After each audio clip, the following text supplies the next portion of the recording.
Selamat pagi Pak Fuad dan teman-teman semua. Kami dari kelompok 11 akan mempresentasikan kasus yang berjudul Ethical Dilemmas in Controller Job. Kelompok kami terdiri dari 3 anggota, yaitu saya sendiri dan kemudian ada Akifah dan Hafiz.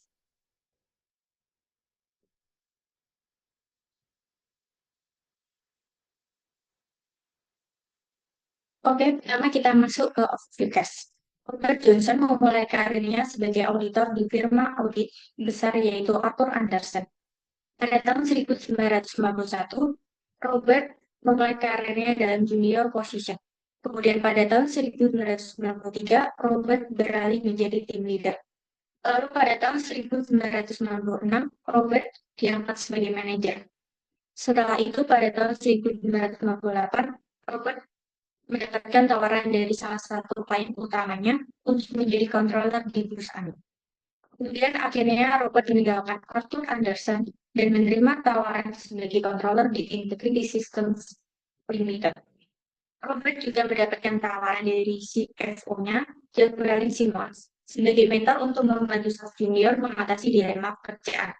Selama beberapa waktu, Robert menghadapi kasus yang berat, namun Robert diberi dukungan oleh Jack Welly yang memungkinkan Robert untuk berbagi pengalamannya secara anonim dan Jack Welly membantu dalam perbaikan kebijakan untuk pelatihan peran controller.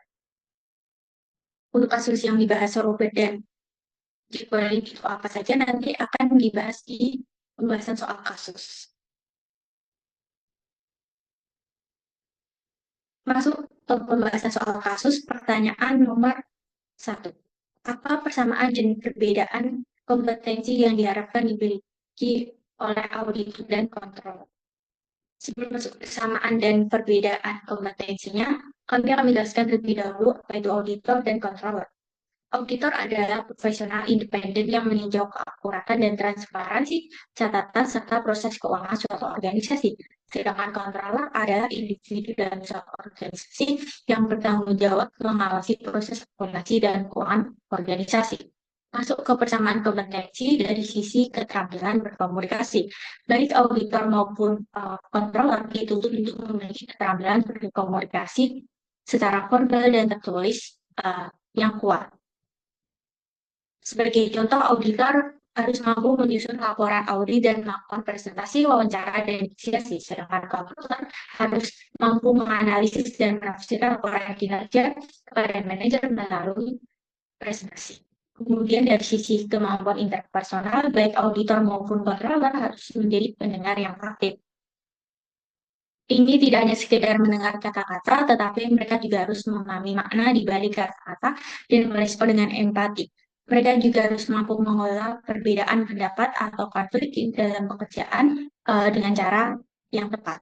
Kemudian dari sisi kecerdasan emosional, baik auditor maupun controller perlu memahami kekuatan dan kelemahan emosi mereka sendiri. Bagaimana emosi tersebut mempengaruhi perilaku mereka dan bagaimana mengelola emosi tersebut terutama dalam situasi yang penuh tekanan. Kemudian yang terakhir dari sisi kemampuan berpikir kritis dan analisis mendalam, baik auditor maupun controller perlu memiliki kemampuan berpikir kritis untuk menafsirkan data, mengidentifikasi pola, dan menarik kesimpulan yang valid. Mereka juga membutuhkan kemampuan untuk mengajukan pertanyaan yang tepat untuk menggali informasi yang relevan. Pertanyaan yang baik dapat mengungkap masalah yang tersembunyi, mengidentifikasi peluang kebaikan, dan mendorong pemikiran yang lebih mendalam.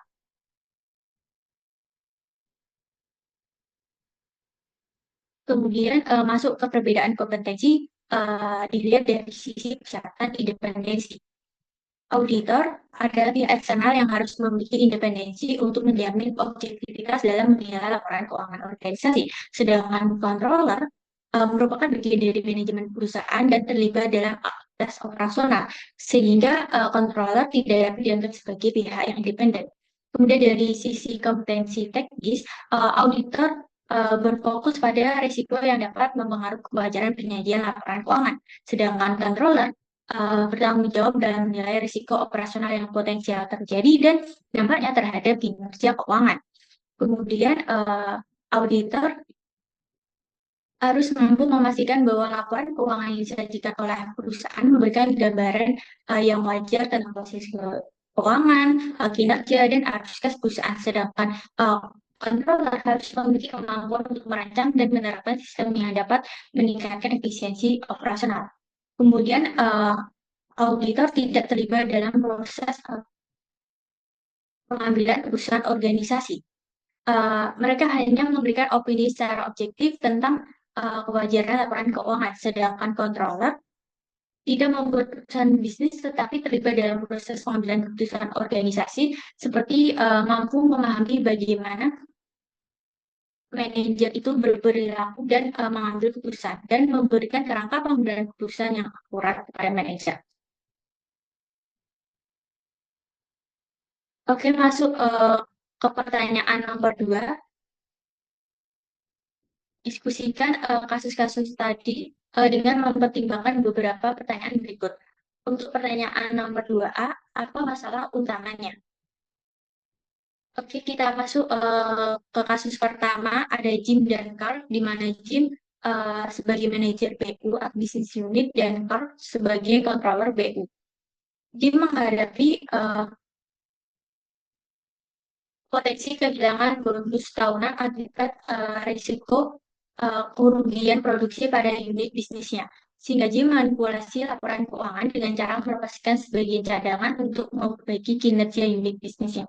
Masalah ini berakar dari Jim mengejar kepentingan pribadi karena adanya tekanan finansial, sehingga Jim memutuskan untuk mengambil langkah yang berisiko. Untuk kasus yang kedua, ada Victor dan Bob. Victor berperan sebagai manajer BU dan Bob berperan sebagai controller BU. Victor menghadapi potensi kehilangan promosi jabatan akibat risiko tidak tercapainya target penjualan pada unit bisnisnya. Sehingga Victor meminta Bob untuk menyetujui pemberian diskon yang besar agar mencapai target penjualan meskipun dapat menurunkan penjualan di awal tahun. Masalah ini berakar dari ambisinya untuk memperoleh promosi dan adanya tekanan kerja yang membuat Victor hanya mempertimbangkan target jangka pendek. Kemudian kasus ketiga ada Ben dan Claire. Ben sebagai manajer BU dan Claire sebagai controller BU. Ben menghadapi potensi kehilangan kerjaannya akibat risiko tidak tercapainya target penjualan karena kondisi pasar yang tidak stabil.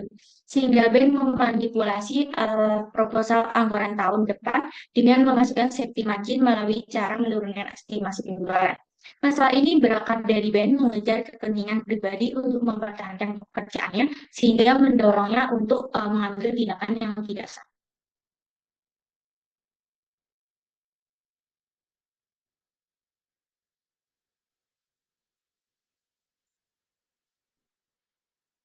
Kemudian kasus yang keempat ada Mark dan Helen. Mark sebagai manajer BU dan Helen sebagai controller BU.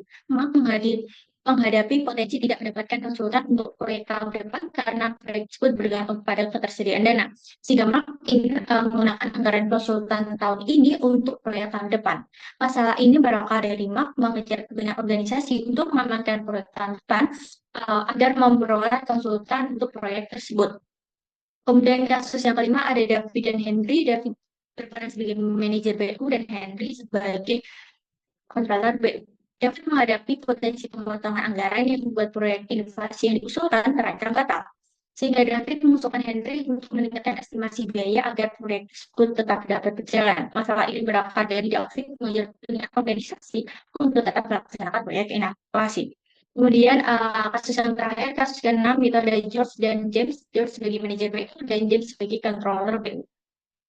Kantor pusat meletakkan ganti diskonto 25% untuk akuisisi yang menjanjikan, tetapi ini menghasilkan NPV negatif. Sementara George menganggap tingkat diskonto 15% akan lebih realistis.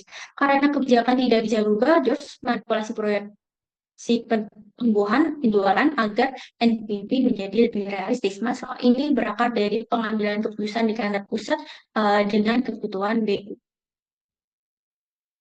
Berikutnya untuk soal 2B, apakah perilaku-perilaku yang disanakan itu tidak dapat diterima secara legal maupun etika? Nah, untuk kasus yang pertama yaitu untuk kasus dari Jim di mana ini tuh ada penggunaan cadangan untuk penghindaran kerugian. Nah, dalam sudut pandang legal maupun etika, hal ini tidak dapat diterima karena hal ini menggunakan settingan di area yang itu tuh abu-abu, yang mana itu melanggar prinsip akuntansi yang berlaku secara umum. Dan secara etika, hal ini juga mengorbankan akuntabilitas laporan demi bonus pribadi eh, dan melanggar prinsip kejujuran dan integritas. Kemudian yang kedua, di mana ada pemberian diskon besar untuk mencapai target. Secara hukum, pemberian diskon ini adalah kebijakan bisnis yang sah-sah saja. Tapi jika tujuan utamanya adalah untuk memanipulasi pendapatan dan bukan untuk bisnis, maka hal ini bisa menjadi indikasi earnings management yang berlebihan. Namun ini masih legal. Tapi secara etika, mengorbankan penjual masa depan demi target jangka pendek, ini menunjukkan fokus pada kepentingan pribadi dan tidak bertanggung jawab eh, dalam kelangsungan bisnis jangka panjang. Kemudian untuk kasus yang ketiga, adanya penurunan target penjualan untuk anggaran berikutnya.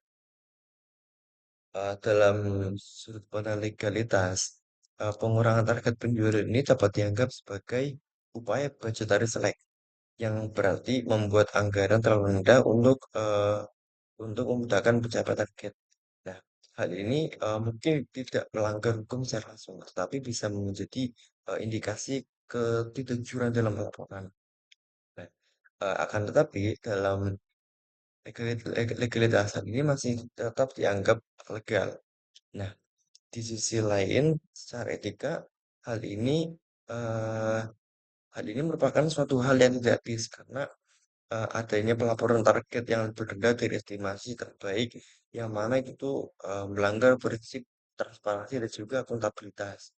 Kemudian yang keempat, adanya pengalihan biaya kalkulasi ke tahun berjalan. Baik, dalam sudut pandang hukum, pengalihan biaya ini sebenarnya adalah manipulasi laporan keuangan karena melanggar prinsip matching dalam akuntansi, di mana biaya itu seharusnya dicatat sesuai dengan terjadinya biaya tersebut. Nah, kemudian dalam sudut pandang etika, praktik ini juga melanggar prinsip reliability dan juga kejujuran dalam laporan keuangan, sehingga eh, keduanya sangat keduanya termasuk dalam kategori tidak legal. Kemudian untuk kasus yang kelima itu adanya peningkatan estimasi biaya anggaran. Praktik ini tuh rantai peningkatan estimasi biaya untuk mendapatkan anggaran yang lebih besar. Ini tuh bertentangan dengan kebijakan perusahaan yang eh, yang mengharuskan penggunaan estimasi terbaiknya. Nah, hal itu dapat dianggap sebagai misrepresentation dan juga berpotensi untuk melanggar hukum. Dan dalam sudut pandang etika, praktik ini menunjukkan kurang integritas dan bertentangan dengan prinsip akuntansi yang baik. Jadi ini tidak legal dan juga tidak etis. Kemudian em, kasus yang keenam, mengubah prediksi penjualan untuk NPV yang positif. Dalam sudut pandang legal, hal ini hal ini itu merupakan manipulasi laporan keuangan dan bisa dianggap sebagai misstatement dalam analisis investasi. Jadi ini tuh tidak legal. Kemudian dalam sudut pandang etika, hal ini menunjukkan tindakan yang tidak etis karena mengabaikan kebijakan perusahaan dan memberikan informasi yang menyesalkan kepada pihak yang berwenang untuk mengambil keputusan.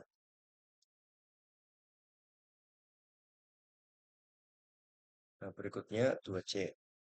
Apa trade-off yang ada yang muncul di antara para controller?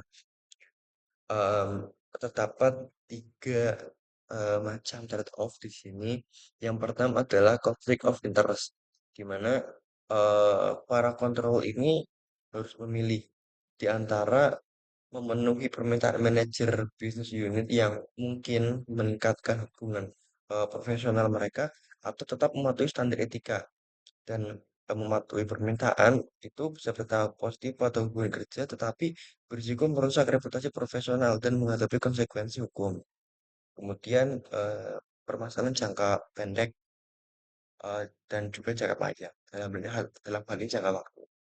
Mengambil keputusan yang mendukung manipulasi laporan keuangan mungkin memberikan hasil yang baik dalam jangka pendek, tapi juga di sisi lain berpotensi untuk menimbulkan masalah jangka panjang bagi perusahaan, termasuk kehilangan kredibilitas dan kemungkinan investigasi regulasi.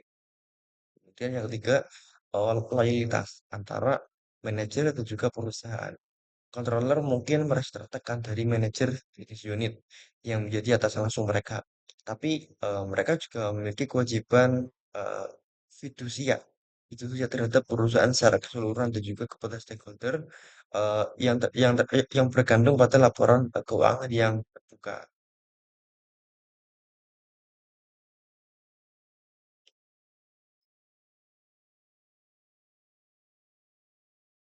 Kemudian untuk pertanyaan berikutnya, em, apa saran yang dapat kamu berikan untuk pada para controller dalam setiap kasusnya? Untuk kasus yang pertama, yaitu kalau pada kasus SIM, kalau ini seharusnya eh, menolak permintaan SIM karena itu tuh tidak sesuai dengan standar akuntansi yang berlaku. Nah, untuk solusinya, Karl dapat melakukan pertemuan bersama dengan manajemen pusat untuk membahas perubahan mengenai evaluasi bonus tersebut. Dan kemudian adalah untuk kasus kedua, yaitu untuk kasus Victor, untuk Bob. Saran dari kami yaitu Bob harus dapat menolak permintaan tersebut karena itu tuh hanya akan memindahkan permasalahan ke dalam periode berikutnya. Nah, sebagai solusinya, Bob dapat mengusulkan strategi lain seperti meninjau ulang portofolio produk dan juga promosi yang lebih relevan. Kemudian untuk kasus yang ketiga yaitu untuk kasus Ben Claire ini ya harus menolak dan juga tetap menggunakan estimasi penjualan yang akurat dan sesuai dengan kebijakan perusahaan. Claire bisa menawarkan analisis tambahan yang itu tuh benar-benar menunjukkan based on data.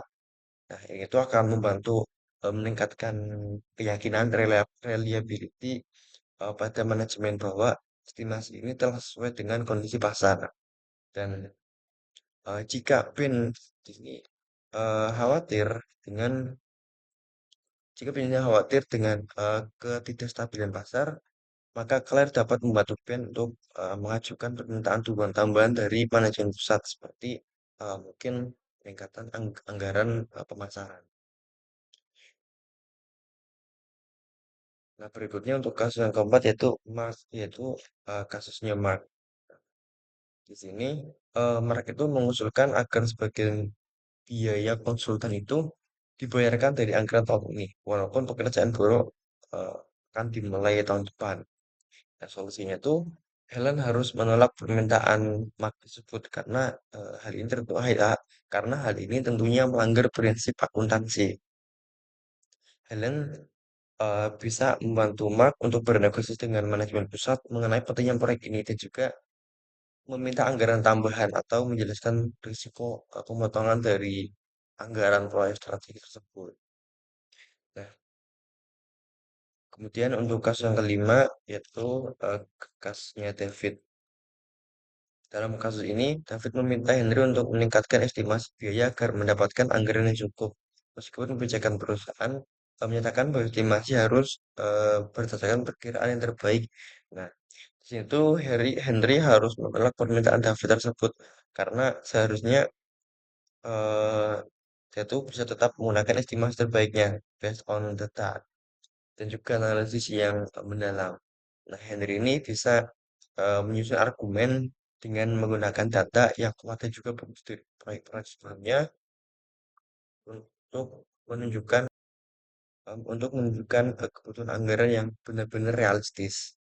Kemudian untuk kasus yang terakhir yaitu kasus untuk George di mana eh, George ini mengusulkan untuk meningkatkan proyeksi pertumbuhan penjualan agar mendapatkan nilai NPV positif yang lebih realistis. Walaupun proyeksi tersebut kemungkinan nggak akan tercapai. Nah, solusi yang dapat kami tawarkan yaitu James harus dapat menolak permintaan George dan juga menjelaskan pentingnya standar yang telah ditetapkan oleh headquarter.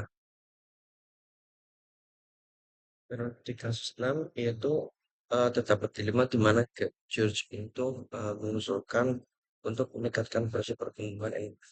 Nah, solusinya itu yang kami tawarkan, James harus menolak permintaan dari George ini karena em, pendekatan NPV enggak yang enggak Rales itu bisa melanggar prinsip seperti itu.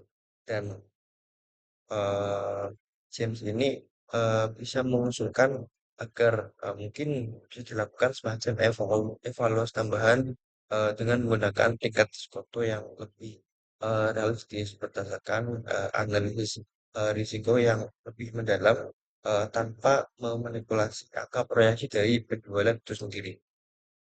Pertanyaan selanjutnya, is the sounding board a good idea? What other solution exists to alleviate potential role conflict in controller? Pada kasus ini terdapat konflik peran, di mana para manajer unit bisnis memberikan tekanan kepada controllernya untuk mengambil keputusan yang seringkali tidak sesuai dengan etika dan integritas profesional. Oleh karena itu, sounding board merupakan ide yang baik untuk diterapkan pada manajemen dalam menghadapi hal ini, di mana sounding board akan menjadi ruang aman bagi para controller untuk bisa mendiskusikan permasalahan yang mereka hadapi di bisnis unitnya masing-masing kepada mentor yang berpengalaman dan juga tanpa tekanan dari atasan langsung mereka.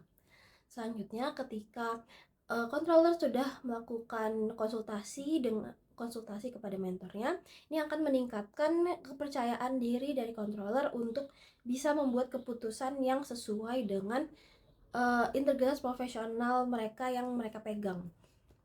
Selanjutnya juga dengan adanya sounding board ini akan memberikan perspektif independen kepada para controller dari para mentor yang berpengalaman mengenai solusi-solusi yang bisa diterapkan tanpa melanggar prinsip dasar pelaporan dan juga kontrol keuangan. Selanjutnya, mengenai solusi lain yang bisa diterapkan untuk meringankan potensi terjadinya konflik peran ini adalah dengan melakukan internalisasi nilai-nilai yang dianut oleh perusahaan. Jadi mengenai tata kelola yang baik, etika bisnis yang dianut, dan juga kepatuhan. Selanjutnya adalah dengan membuat aturan dan batasan yang jelas mengenai otoritas dalam pengambilan keputusan finansial. Jadi terdapat batasan yang jelas sejauh mana manajer sebagai atasan ini bisa memberikan pengaruh kepada controller dalam melakukan pengambilan keputusan. Selanjutnya adalah dengan melakukan rotasi jabatan yang berkala untuk menghindari seseorang ini berada di satu posisi terlalu lama, karena hal itu bisa menyebabkan potensi adanya konflik kepentingan. Baik, selanjutnya pada bagian kesimpulan, di sini auditor adalah profesional independen yang meninjau keakuratan dan transparansi catatan serta proses keuangan suatu organisasi. Sementara controller adalah individu dalam organisasi yang bertanggung jawab mengawasi proses akuntansi dan keuangan organisasi. Perbedaan antara keduanya terletak pada persyaratan independensi dan kompetensi teknis yang harus dimiliki. Robert meninggalkan pekerjaan lamanya sebagai auditor dan berpindah ke Integrity System Ltd sebagai controller. Selain itu, ia juga diberi tawaran sebagai mentor dalam sounding board yang dirancang untuk membantu staf juniornya mengatasi dilema dalam pekerjaan. Para controller di tiap unit bisnis menghadapi konflik baik dari aspek legalitas maupun etika yang memiliki trade-off atas tindakan yang diambil. Oleh karena itu, ide mengenai adanya sounding board merupakan hal yang baik karena bisa memberikan ruang yang aman bagi para controller untuk berdiskusi dan mencari solusi atas konflik tersebut tanpa tekanan dari atasannya secara langsung. Baik, sekian presentasi dari kelompok 11. Mohon maaf bila ada kesalahan. Jika ada yang memiliki pertanyaan, bisa diajukan pada Padlet yang akan disediakan. Terima kasih. Wassalamualaikum warahmatullahi wabarakatuh.